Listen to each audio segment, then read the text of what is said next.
Le Real Madrid est de retour et cette fois-ci pour conquérir le monde avec cette Coupe du Monde des clubs qui commence dès mercredi pour le Real Madrid face à l'équipe saoudienne Al Hilal avec comme commandant de bord Xabi Alonso.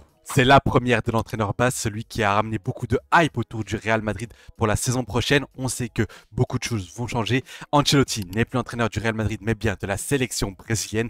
Xabi Alonso est dorénavant l'entraîneur du Real Madrid. Et là, le premier match arrive dans 2 jours et l'excitation et la hype est au maximum. Alors quoi de mieux que pour ce premier match, faire un avant-match. On va discuter des compositions d'équipe probables, ma composition préférable que j'aimerais voir du côté du Real Madrid face à cette équipe saoudienne. Quels enjeux autour de cette Coupe du Monde des clubs? On sait que le Real Madrid veut l'emporter, veut marquer l'histoire en étant la première équipe à remporter ce trophée qui est désormais un trophée qui va se ressembler à quelque chose de assez prestigieux. Voir mon pronostic aussi de cette rencontre et voir les hommes à suivre lors de cette match entre Real Madrid et Al Hilal. Salut tout le monde, c'est Ous, j'espère que vous allez bien, moi ça va super et aujourd'hui on est là pour parler de l'avant-match entre le Real Madrid et Al Hilal et la moindre des choses que je puisse vous dire c'est les gars, la hype est au maximum, je suis très excité à l'idée de voir le Real Madrid version Xabi Alonso débarquer au sein de cette compétition, voir les premiers matchs, les prémices justement de ce jeu de Xabi Alonso, voir comment l'équipe va pouvoir tourner avec cet entraîneur, voir les nouvelles recrues, que ce soit Dean Huyson, que ce soit un Trent Alexander-Arnold.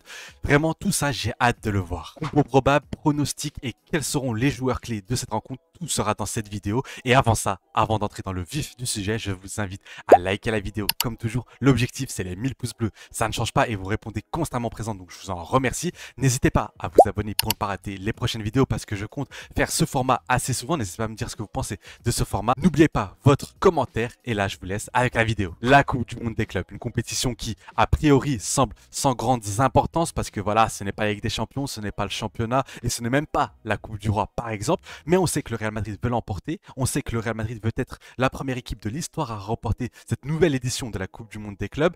Il y a un sacré pactole à récupérer si on finit premier. Donc vraiment, le Real Madrid va être assez sérieux et surtout, Xabi Alonso va devoir montrer très rapidement qu'il est l'entraîneur et l'homme de la situation. Donc comme vous pouvez le voir, c'est un Real Madrid face à Al Hilal comme premier match. Al Hilal qui sera l'adversaire le plus fort de cette phase de groupe avec le Real Madrid. On peut voir directement dans les news que Vinicius et Kylian Mbappé devraient mener l'attaque face à Al Hilal. Nous avons le premier choix fort de Xabi Alonso apparemment selon la serre. Donc, qu'est-ce que ça veut dire? Peut-être que Rodrigo sera sur le banc. Vous le verrez dans ma composition d'équipe. Moi, je vais le mettre sur le banc. Avant de m'attaquer, attendez de voir mes explications. Donc oui, Vinicius Junior, Kylian Mbappé qui seront les attaquants qui vont mener cette attaque. Ça paraît logique. La saison dernière, ils ont joué avec 3 attaquants, Vinicius, Mbappé, Rodrigo. On l'a vu, ça a été assez compliqué. Pas parce que Rodrigo n'a pas été à son niveau, mais plutôt parce que ça crée un trop grand déséquilibre, ce qui fait que tu es obligé de faire un choix, et c'est ce que je disais déjà la saison dernière, c'est que pour moi les 3 c'était compliqué, avec en plus un Bellingham qui montait beaucoup, donc là Xabi Alonso va devoir compter sur ces 2 attaquants, les 2 qui vont devoir montrer un grand visage, un meilleur visage que la saison dernière, parce qu'on le sait, Vinicius a dû digérer excusez-moi, son ballon d'or raté justement, et Kylian Mbappé qui, attention, il a marqué énormément de buts, mais dans le jeu, on attend beaucoup plus de sa part. Un autre indice par rapport à cette composition d'équipe, c'est que apparemment Dean Huyson et Trent seraient titulaires. Trent, il n'y a pas trop de suspense parce que Carvajal revient à peine. Lucas Vazquez, on l'a vu en tant que latéral droit, c'est très compliqué. Donc vraiment mettre un Trent qui est l'un des meilleurs à son poste, c'est tout simplement logique. Et mettre un Dean Huyson, moi aussi, c'est logique parce que tu as Rudiger qui est blessé. On peut voir ici, normalement ici, on peut voir les blessures. On peut voir qu'un Dani Carvajal ne reviendra pas avant novembre 2025 apparemment, même si je l'ai vu qu'il était déjà revenu un petit peu. Militao qui revient qu'à la mi-juillet. David Alaba qui est encore blessé jusque début août apparemment et Antonio Rudiger qui s'était fait opérer en fin de saison. Ce qui fait qu'il n'y a plus vraiment beaucoup de choix à part vraiment voir justement un Dean Huyson titulaire aux côtés d'un Raúl Asensio. Une composition d'équipe qui m'excite déjà beaucoup parce que ce duo, je l'ai déjà dit, c'est un duo que je trouve très complémentaire. On a Asensio qui est vraiment dans le dur sur l'homme, qui va être très fort pour récupérer les ballons et un Dean Huyson qui est plus dans la relance, qui va participer à la construction. Mais attention, Raúl Asensio est aussi un joueur capable de pouvoir relancer très proprement. On l'a vu notamment sur les ballons longs. Une autre information intéressante que nous sort justement la serre, c'est que Xabi Alonso a dit à ses joueurs que tout le monde devra courir pour le ballon. Qu'il ne faudra pas seulement attendre que les ballons viennent vers soi, qu'il va falloir courir sur chacun des ballons et tout le monde. Ça, c'est un message direct à Kylian Mbappé et Vinicius Junior. Les deux vont devoir courir énormément pour pouvoir participer aux efforts parce que comme on l'a dit à de nombreuses reprises, pour que le jeu de Xabi Alonso soit efficace, soit possible, il faut que tous les joueurs courent et tout le monde fasse le pressing. Et il a dit encore, je ne l'ai pas noté ici, mais il avait aussi, il y avait une information qui était remontée comme quoi il avait dit notamment à ses attaquants que non, vous ne devez pas défendre comme des défenseurs, mais vous devez presser, vous devez empêcher la première ligne de défense de relancer les ballons. Et ça, je l'avais déjà dit à de nombreuses reprises sur de nombreuses vidéos.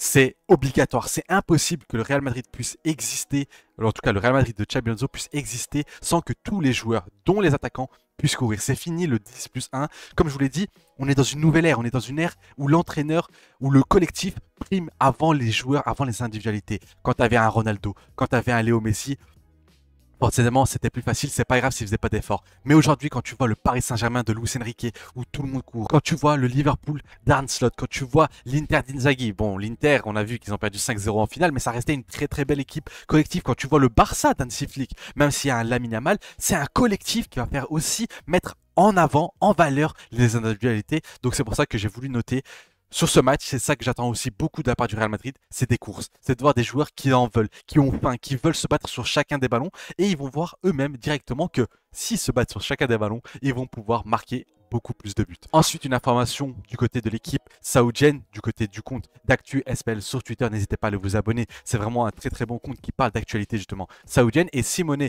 Inzaghi, qui lui vient de perdre justement cette finale de Ligue des Champions, qui a rejoint Al Hilal du côté de l'Arabie Saoudite, devrait partir sur une défense à 4. Évidemment, j'ai ici la composition d'équipe de la saison dernière, le dernier 11 de départ.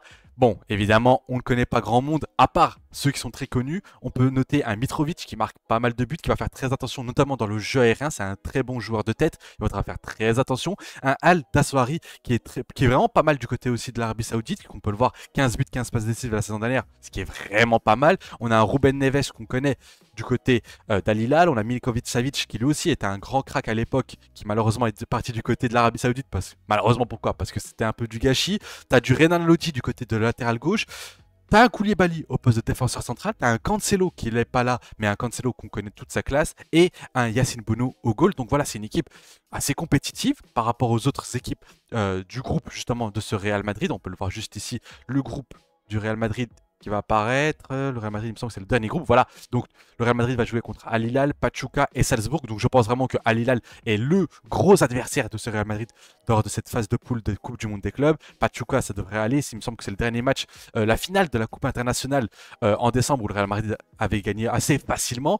Et Salzbourg, qui est une équipe, bon, qui n'est plus vraiment le Salzbourg de l'époque, qui pouvait apporter du danger. Donc je pense que ça devrait aller du côté du Real Madrid. Pause les amis, si vous cherchez des maillots de foot pas chers et de très bonne qualité comme celui-ci, n'hésitez pas à foncer sur S3 Foot. Que ce soit pour des maillots de club, des maillots de sélection ou encore du rétro, vous trouverez forcément votre bonheur. Et comme vous êtes les meilleurs, j'ai réussi à vous dégoter un code promo avec le code OUS. Vous avez 10% de réduction sur votre commande. Le lien est en description, n'hésitez pas à en profiter. Et pour être totalement transparent avec vous, je gagne forcément quelque chose pour chaque commande. Donc merci pour ceux qui voudront me soutenir. Merci les boss, c'est grâce à vous. Et maintenant, nous allons passer à la composition d'équipe probable du Real Madrid, le 11 que j'ai choisi entre guillemets. Et là directement, ce qui vous saute aux yeux, ce que vous allez me dire, c'est que Ous, tu nous as dit que Xabi Alonso devra jouer avec son 3-5-2 pour pouvoir apporter vraiment ce qu'il a fait du côté de Bayer Leverkusen. Eh bien, j'ai envie de vous dire qu'il y a trop de blessés que pour que ce soit possible en défense. Rudiger est absent, il vient de se faire opérer. Eder Militao revient de blessure. Ferland Mendy est blessé. Alaba est blessé, donc c'est pas possible. Il reste que deux défenseurs centraux entre guillemets de l'équipe première avec Raúl Asensio et Dean Huijsen. D'ailleurs, c'est pour ça que Dean Huijsen est selon moi titulaire, même si attention, Dean Huijsen est un phénomène et pour moi, il doit être titulaire indiscutable, peu importe si tous les autres reviennent ou non. Donc, je pars sur une défense à 4, mais vous le verrez, l'animation est assez différente. Donc, Thibaut Courtois au goal, ça évidemment pas besoin de m'expliquer, le meilleur gardien du monde selon moi. Raúl Asensio, Dean Huijsen, une charnière que je vous ai dit qui m'excite énormément parce que je les trouve très compatibles entre eux, qui peuvent faire énormément de choses. On a un côté très rugueux, on a un côté très bon à la relance. Les deux peuvent donner de très bons ballons. Les deux peuvent se projeter, même si, attention, Huijsen est plus intéressant à la relance. Donc une défense qui m'intéresse beaucoup. À droite, Trent qui sera titulaire parce que Lucas Vazquez, merci beaucoup. Je sais qu'il va partir du Real Madrid. Mais là, il faut faire place à Trent Alexander-Arnold. En plus, Carvajal n'est pas encore prêt, il me semble, pour pouvoir être titulaire. Donc Trent, c'est parfait, il va pouvoir apporter sa classe directement, notamment ses longs ballons et sa qualité de passe sensationnelle avec sa patte droite qu'on n'a pas besoin de présenter. Du côté gauche de la défense, on part sur Fran Garcia. Bon, C'est pas un joueur que j'affectionne énormément. Je trouve qu'il n'a pas le niveau pour jouer au Real Madrid, vous le savez. Mais voilà, ça reste la seule option avec la blessure de Ferland Mendy et la blessure aussi de Camavinga. Parce que Camavinga pourrait très bien s'intégrer au poste de latéral gauche et pouvoir monter. Parce que vous le verrez, l'animation est assez différente. Valverde et Tchouaméni au poste de double pivot. Ceux qui vont assurer l'équilibre de cette équipe. Valverde, pas besoin de l'expliquer, c'est le poumon de ce Real Madrid. Tchouaméni qui a fait une fin de saison vraiment exceptionnelle. Vraiment l'un des meilleurs joueurs du Real Madrid sur cette fin de saison. Et le quatuor offensif. Vinicius Junior sur le côté gauche, Kylian Mbappé au poste de numéro 9, Bellingham au poste de numéro 10 et Arda Güler qui est sur le côté droit. Là, vous allez me dire, oui, mais Ous, encore une fois, tu nous disais que tu n'aimais pas voir Arda Güler au poste d'ailier, qui colle la largeur, c'est un joueur qui a besoin d'être à l'intérieur. Et oui, mais sauf que l'animation avec ballon et sans ballon n'est pas la même. Moi, j'imagine une animation où Trent Alexander-Arnold sera un peu plus haut, Fran Garcia aussi plus haut, Raúl Asensio qui va pouvoir s'écarter et Huysen qui va pouvoir s'écarter, un Tchouaméni qui va venir s'intégrer dans la défense à 3, notamment pour pouvoir relancer et pouvoir participer au jeu, Bellingham qui descend un peu plus bas, plutôt sur ce côté-là, Valverde qui forme une sorte de double pivot avec Valverde, un milieu très solide, très technique, qui peut apporter énormément de choses. C'est le milieu que je veux si jamais le Real Madrid joue vraiment en 3-4-3 à l'avenir, avec un Arda Güler qui est juste ici, derrière les deux attaquants. Parce que comme on l'a vu juste ici, Xabi Alonso devrait compter sur Vinicius et Kylian Mbappé pour occuper le rôle offensif. Donc pour moi, ce serait un Arda Güler qui serait juste derrière Kylian Mbappé et Vinicius Junior. Et là, on passerait du coup sur un 3-4-1-2 ou un 3-4-3 avec Vinicius qui est un peu plus bas peut-être, avec un Arda Güler derrière justement juste Kylian Mbappé. Voilà, c'est la composition que je vois, même si je vois pour le coup quand même Vinicius jouer au poste d'attaquant sur le côté gauche et Kylian Mbappé sur le côté droit. D'ailleurs, Kylian Mbappé sur le côté droit, c'est quelque chose que j'aime beaucoup. Non pas vraiment sur la largeur, mais qui est sur le demi-espace droit. Je le trouve toujours très intéressant et quand il croise ses tirs, il marque souvent. D'ailleurs, c'est à de nombreuses reprises qu'il a marqué face au Barça dans cette position. Donc voilà, un trio offensif très complet, avec un Mbappé très rapide, très bonne finition, un Vinicius dans la créativité et un Arda Güler qui est plus à la passe, très intéressant, avec évidemment un Trent Alexander-Arnold qui peut monter plus haut sur le terrain, comme Fran Garcia. Fran Garcia va devoir être beaucoup plus proactif avec le ballon, il va devoir faire des appels, va devoir occuper vraiment la largeur. Un Valverde qui va devoir compenser aussi les montées d'Alexander-Arnold et un Bellingham qui peut à la fois compenser, qui peut défendre, il peut aussi se projeter. On peut imaginer aussi une attaque ainsi. Je sais, ça fait beaucoup de monde en attaque, mais c'est ça le jeu de Xabi Alonso, c'est un jeu qui est à vocation offensive, il y a beaucoup d'attaques très offensives.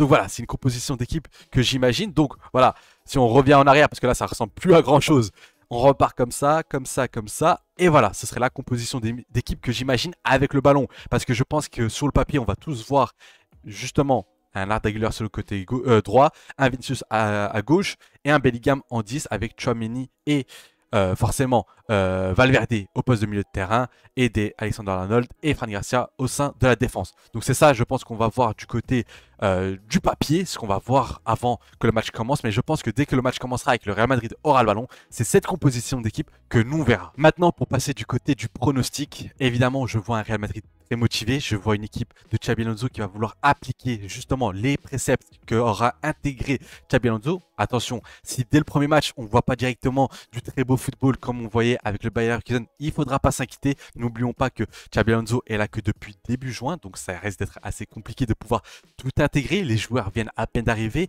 Un Vinicius est arrivé il y a seulement 2 ou 3 jours. Arda Güler, pareil. Mbappé est arrivé un peu plus tôt, mais attention, c'est pas beaucoup plus. Donc voilà, attention. Évidemment, il ne faut pas s'attendre à voir un Real Madrid flamboyant, un Real Madrid qui écrase l'adversaire, même si, attention, j'attends une grosse victoire. D'ailleurs, en termes de pronostic, je vais vous le donner. Je vois une victoire évidemment du Real Madrid parce que je pense qu'ils voudront bien faire les choses. Je pense que cette compétition sera très importante pour ce Real Madrid. Comme je dis, Florentino Pérez veut la remporter. Kylian Mbappé, s'il veut espérer encore une fois le ballon d'or après sa saison, il va devoir faire une très grande Coupe du Monde des clubs. Vinicius Junior a beaucoup de choses à se faire entre guillemets pardonner. Il va devoir se rattraper de la saison dernière. Arda Güler aura très faim parce qu'il va vouloir montrer à Xabi Alonso qu'il est le joueur idéal, idoine pour pouvoir jouer dans le Real Madrid de Xabi Alonso. Voilà. J'imagine même un Rodrigo qui a très faim. Je l'ai mis sur le banc parce que voilà, la situation est encore assez floue. Mais voilà, j'imagine un Rodrigo qui rentre aussi à l'heure de jeu. Je vois un Bellingham qui va essayer de faire le maximum. Donc voilà, Dean Huijsen, excitation de le voir jouer, Trent Alexander-Arnold. Donc non, je vois le Real Madrid l'emporter. Je vois un score peut-être de 3-1 ou 4-1. Oui, je vois vraiment une belle victoire du Real Madrid. N'hésitez pas à me donner, vous, votre score en commentaire et votre pronostic. Et les gars, n'oubliez pas de profiter parce que c'est le premier match d'une toute nouvelle ère sous Xabi Alonso avec des joueurs qui seront changés. Ce ne sera plus Carlo Ancelotti. Et attention, énorme respect pour l'entraîneur italien qui a fait énormément de choses au Real Madrid. N'hésitez pas à me dire si vous aussi vous êtes très excité et très hype par ce Real Madrid à Hilal, alors que c'est qu'un match de Coupe du Monde du club. Et jusqu'à présent, les matchs que j'ai pu voir, à part le Paris Saint-Germain contre Atlético qui était très excitant, où l'Atlético a tout simplement déjoué, ils ont été très très mauvais, avec un Paris Saint-Germain qui a été excellent. Cette Coupe du Monde des clubs ressemble plus à une pré-saison, mais voilà, on veut voir des joueurs motivés, des joueurs engagés, des joueurs qui vraiment se donnent à fond. Voilà la fin de cette vidéo, j'espère qu'elle vous aura plu. N'hésitez pas à liker la vidéo. Encore une fois, si ça vous a plu, n'hésitez pas à vous abonner si ce n'est pas déjà fait, me dire en commentaire votre pronostic, votre composition d'équipe probable, celle que vous voulez voir, et aussi n'hésitez pas à me dire ce que vous pensez de ce nouveau format d'avant-match. Évidemment, c'est le premier avant-match de la saison avec une équipe qu'on ne connaît pas, que ce soit du côté du Real Madrid ou d'Al Hilal, parce que le Real Madrid au final, on ne sait pas à quoi s'attendre avec Xabi Alonso. Du côté d'Al Hilal, on ne sait pas non plus parce qu'il y a eu quelques changements, un nouvel entraîneur comme Simone Inzaghi. Donc vraiment, qu'une chose à dire, c'est que on va profiter de cette saison. Je vais essayer de faire un maximum d'avant-match, un maximum de débriefs. En tout cas, n'hésitez pas à me dire ce que vous en pensez en commentaire. Je vous dis à très vite, c'était Ous et un avis dans les dans la mer.